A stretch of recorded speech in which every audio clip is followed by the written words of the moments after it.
Hi crystal balls, welcome back to my channel. Thank you so much for clicking on this video today. If this is your first time here, welcome. Please think about sticking around, liking, commenting, sharing, and subscribing. Thank you in advance to everybody who has been subscribing, asking questions, and my Patreons. Guys, I really appreciate every single one of you. Now, while I am in a car, the car is stopped and I do not drive.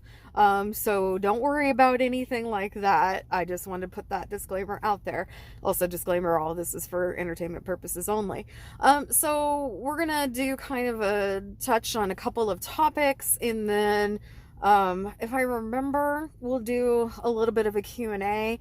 Or I might have to do that in a little bit later tonight, depending. So what is coming up tomorrow? Tomorrow is February 2nd, 22nd, sorry. I fell like 10 minutes ago, so I'm a little frazzled. My head hurts really bad now. I didn't hit my head, but I feel like I gave myself a bit of a whiplash situation. So tomorrow is February 22nd, 2022. So I believe it's a Peloton, so it's backwards and forwards the same. People are really believing this is a significant day, power wise, with numbers. I am in the beginning stages of learning about numerology. It's very fascinating to me. But repeating twos, I think people consider them angel signs. I think this is going to be a day where you can set your intentions and maybe make some plans, but I also want you guys to consider Pluto and Retrograde. Yeah, I'm having a hard time, guys. I'm really hurt. Anyway, Pluto and Retrograde is coming up in April. Now, don't quote me on this right now, because I'm just going by memory, but I think it is the 29th of April. It is past Easter. Easter is on the 17th this year. Late, but, you know, I've had it on my birthday before, so Pluto in retrograde in the official age of Aquarius. Oh God.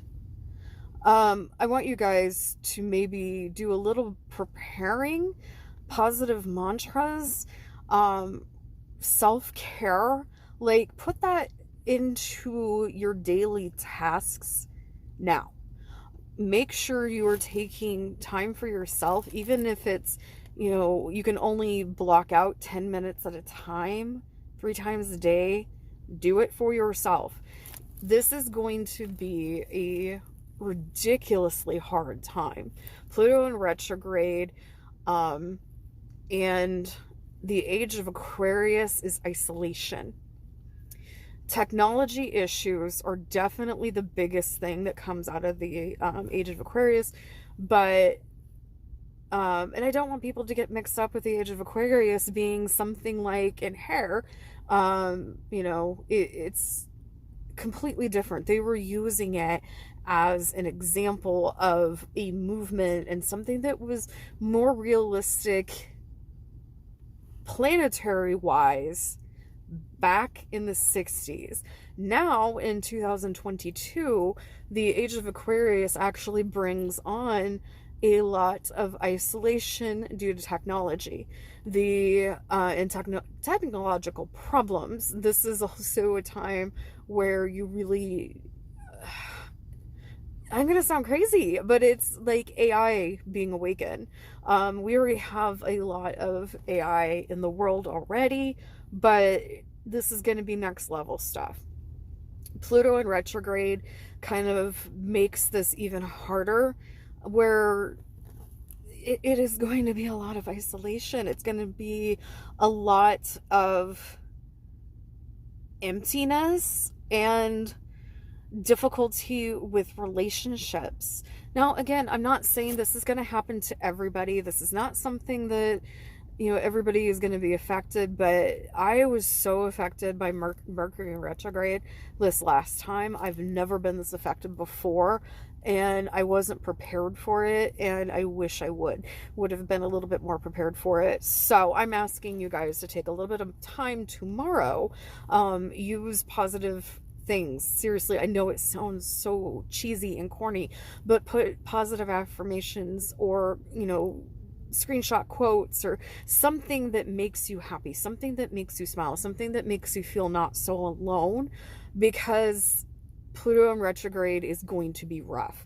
I'll talk more about that later, when I have more time and the ability to not have this killer headache and pain from taking a spill not that long ago. And also I just wanted to get the 2222 out there. Again, people believe it's angel numbers, so if you see repeating numbers, that is usually the universe trying to send you a message. Now, what message? That is everybody's individual message. So I think this is kind of a collective message, even though it was going to happen naturally, that this day is going to be kind of special, and this is the day that we can, celebrate ourselves, celebrate the people in our lives, but also set positive intentions. Make sure they're positive, and don't be hard on yourself. Give yourself realistic goals. So 2222, it doesn't mean a whole lot to me. Personally, I'm just like, it's Taco Tuesday. Well, actually, I'm calling it Teriyaki Tuesday because I'm tired of tacos. But, yeah, do something that's going to bring people together, though. So do something to bring yourselves together tomorrow, even if it is just Taco Tuesday or Teriyaki Tuesday. Bring yourselves together. I want to kind of touch base really quickly on Bob Saget. It is so odd to me how much Bob Saget's death is the forefront of the news all the time. And somebody did specific, guys, I'm sorry, I'm not getting back to people as quickly as I normally have, and I'm really, really sorry. I'm trying, and I know I have requests out there and I have questions. I'm going to respond to all of you. It's just taking me a little time, guys, and I'm really sorry. I'm blaming Lucas right now. It's been a really rough week for me. But Bob Saget's death is been everywhere, and it's stirring up controversy, and the family is apparently suing to keep the coroner's report from being exposed to the public. HIPAA laws do not apply after death. So, and I know there are a lot of people who are fighting me on that, but I've worked with it before, and it doesn't protect you after death. And especially with, the things I'm doing now and working with it, like confidentiality and things like that, it ends at death. I mean, you can't hold it into perpetuity.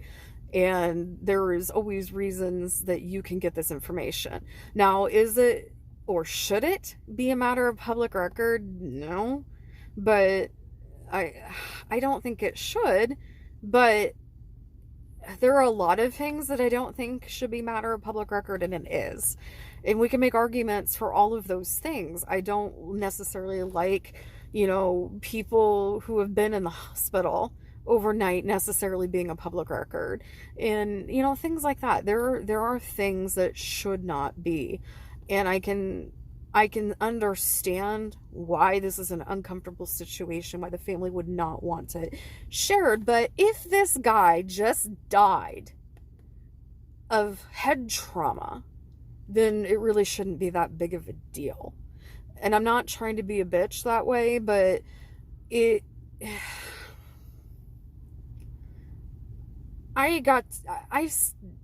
my dad's autopsy was a matter of public record, and I learned a lot through it. And he died of heart issues, And while it was difficult, I learned a lot. And medically, I learned a lot, which is some of the things that I should look out for. So if there is a possibility of a stroke or heart attack or anything that his biological children need to worry about, I understand why that needs to be at least provided to them, not necessarily the public. But I don't believe for a second that his death happened the way that they're speculating. I mean, I think I've made that fairly clear. Again, Bob Saget is earthbound right now. He is not crossed on. He is not anywhere but here. He's being held here. And it is not a good thing for him. He is in a very... It's not a place of shock, but it is a place of, I don't believe this happened to me. And the fact that his death, I don't know if they're trying to distract us from something else because of like the shit that's happening in Syria and the Ukraine and Kosovo, and are they trying to distract all of us by having Bob Saget's death be everywhere? This is weird. I mean, if you take away all the, if you believe the news media stories, the man had a minor accident and hit his head and died, and that's something that happens all of the time. Now, clearly a lot of people don't believe that, but that is the official story. Why would you keep bringing it up? I mean, it's on the Today Show all of the time. It's on social media all the time. And I think this is really fucking weird. And excuse my French, but it is. It's very weird that we are continuing to have this as a top story well over a month after he died. And it's weird to me how people in the media, I'm not talking about us everyday people who just have a conversation about it, but people in the media are really holding on to the story and recycling the same information over and over again. It's very odd to me. I don't know if it's odd to you guys, or if you've noticed it. I just feel like it's a distraction. I mean, there's so much going on in the world that is a lot worse. And I actually saw a status update of mine a few days ago. It was the anniversary of Whitney Houston's death. And I put on there something to the effect of, all of the world's problems must be solved the way they are talking about Whitney Houston's death. And weirdly enough, I just put the connection that she died in a bathtub, and some people say that she hit her head and drowned. Really interesting that these head injuries keep happening to these celebrities who are constantly surrounded by people and, don't normally travel alone, and head injuries are so common, yes, but there's questions obviously with Whitney Houston's and Bobby Christina's death and Bob Saget's death, and they all happened around the same time. And yes, unfortunately, Bobby Christina held on a lot longer, but was in a comatose state. I'm sorry, that just blew my mind that I just made that connection. Wow, yeah, the Whitney Houston anniversary of her death was not that long ago, and Bob Saget's just happened, and they both probably, I believe they're foul play, but they probably both had some sort of endurance injury to their head. It's just a weird situation, and people were overly zealous about Whitney Houston's death. It was all over the place, all over the place. And it's the same with Bob Saget's death now. There's no new information. It's the same stuff recycled over and over again. And unfortunately, you know, it's used to say, look over here, while this tragedy over here is happening. And of course, news media is written by somebody that's biased. It's, you know, there's a story that people want to portray. It's entertainment. If news wasn't somewhat entertainment or dramatic, people wouldn't watch it or listen to it or read it. And I stopped watching the news years ago, but I have seen, just because of in doctor's offices and things like that, I've been seeing a lot more of these morning talk shows recently.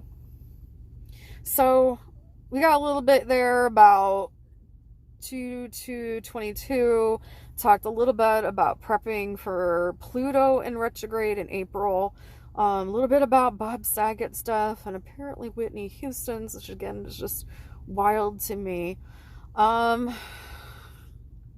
Again, the only question I'm remembering right now is, what is a whistleblower? A whistleblower is a term for a person who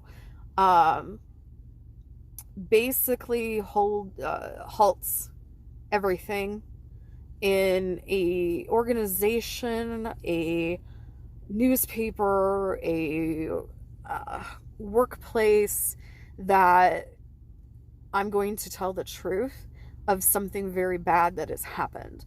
The term whistleblower goes way back to a specific place, a specific case, a person. I don't remember it off the top of my head, but I think the term was coined. I think the term was coined sometime in the United States in the 30s. So basically, it's just somebody who stands up and speaks out loud. If that means they go to the police, the FBI, but it's somebody who is presenting evidence to said places in order to hold the place accountable for their illegal actions. That could be anything from forced labor. It could be anything from misusing funds to, you know, being a actual illegal company that is using a front. So whistleblowers, it's a very dangerous thing to do. I don't know if y'all have seen Erin Brockovich, but she was considered to be a whistleblower. It is something that a lot of people lose their lives over, and they make a choice to be able to get the truth out there, knowing that the consequences are scary and very real. And I think there's a possibility that Bob Saget was going to be a whistleblower, especially with the Hollywood trafficking scene. So I think his life was ended. I don't think he fell and hurt himself, like I said before. I am going to try to do a connection video with him because, like I said, he's still earthbound. He hasn't gone anywhere. Okay. My head is killing me. So I'm going to end this here.